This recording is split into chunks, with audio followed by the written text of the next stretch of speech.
There you go.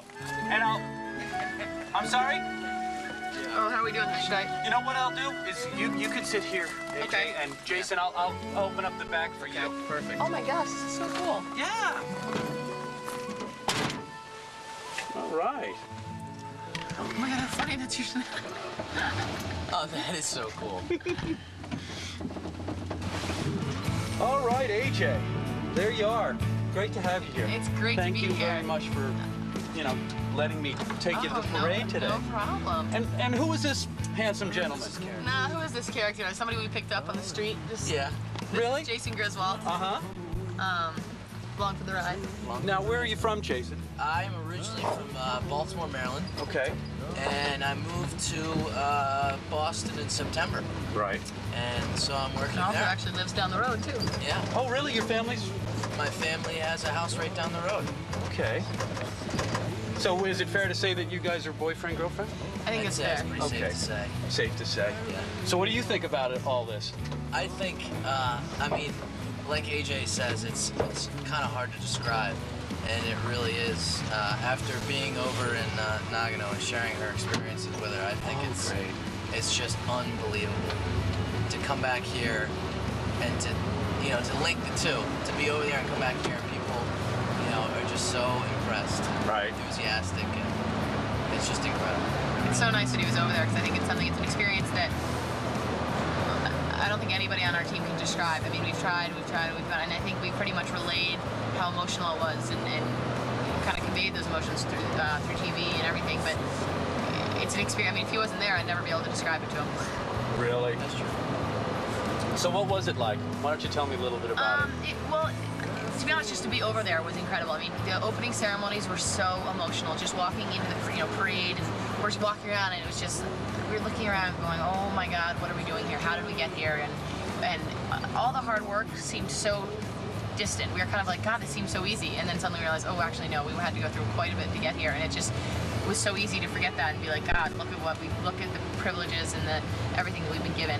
Mm-hmm. So the opening ceremonies were incredible, just marching with the whole U.S. delegation and in front of God knows how many thousands of people. And it was just very kind of symbolic, ritual, Japanese stuff, which was cool. Mm-hmm. And then I think that the staying in the village was probably my favorite part of it, just because the atmosphere. Right.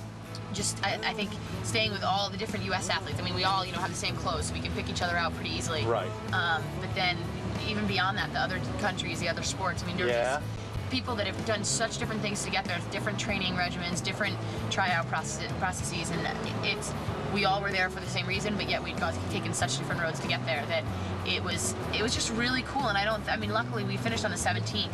And then left the 23rd, so we had about 5 or 6 days to kind of hang out and really enjoy it. Right. So while we were competing, we could focus on what we were doing rather than get too overwhelmed by our surroundings. So you met some really great people. The other athletes. Other athletes. What was that like? It was phenomenal. We're just walking around, and Tara Lipinski comes up, has breakfast, and she comes up to my kneecap. Oh yeah, Michelle right. Kwan is all bubbly and excited for us, and it was just. I think that was. Well, you guys were the highlight of the Olympics. But it's so hard for us to realize that because we see, we see the bobsledders, we see the speed skaters, all these people that we always read about, and they'd say, bobsledders would say, we tried to get tickets to your game, we couldn't because of the athletes. You have to put your name on a list and it's by lottery. Right. And so, I can get into all hockey games because of the rink, but if I wanted to go bobsled, it's just very confusing. Oh, really? So they all wanted to get tickets to our game, and they said it was sold out, they couldn't get any, and it just blew our minds because we were kind of like, this is so foreign to us. Women's hockey's always been something that people doesn't even know exists, and we always kind of enjoyed our role of bringing it, into the mainstream a little more, and now suddenly we come back and everybody knows about it. It's incredible. So, AJ, where are you from? I mean, were you born here? I was born here in Cottage Hospital. Yeah. Kind of lived here a couple years. My dad kind of fooled around with his charter business and never thought it would actually take off, and was a school teacher, and ended up, my sister Winky was born here too. She's 2 years ahead of me. And then we moved to Connecticut where my dad was a school teacher and a hockey coach, and obviously he was a hockey coach, and That's how it started. There's no rink here, and he wanted to coach, and right. There were so many different things, so we moved down there, but obviously Nantucket had such a big draw. My mom grew up in the summers here. Definitely feel like our roots are